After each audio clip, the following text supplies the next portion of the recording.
Kulesi sikhathi bangcwele.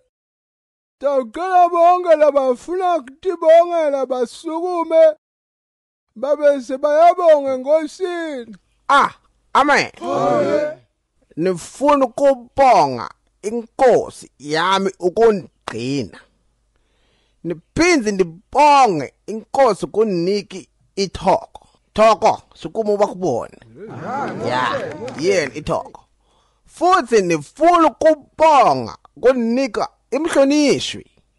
Imngani wami emkhulu. Kakhulu. Niphinde futhi nibonga ukuthi sibongile. Wasibhukisi imabhiya singanaki imali. Hayi wesimelane nkosiyami. Ini Sibongile ngenqeko yenkosi.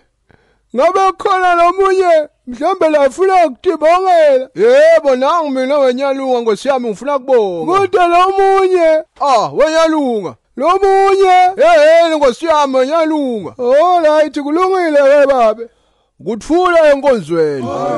Hayi kanti ngifuna kubonga nami bangcwele kumdala nkosiyami ngobe ungiphile umndeni bantwana nkosiyami namhla ngivukile. Hayi ngiyekeleni nkosiyami bathi ukutala kutelula.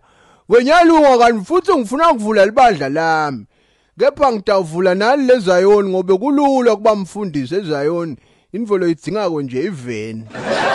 Yebo kanti futhi ngitawuphinze ngiqele emkhuleko. Bangcwele nkosiyami ngobe kuyake kwenteke ukuthi sithi silapha endlini nasebenzile. Sithi siyayidumisa ingadumi. Abathe uyayibhemisa naye sebenzile nkosiyami ingadumi bangcwele sithi siyayishova.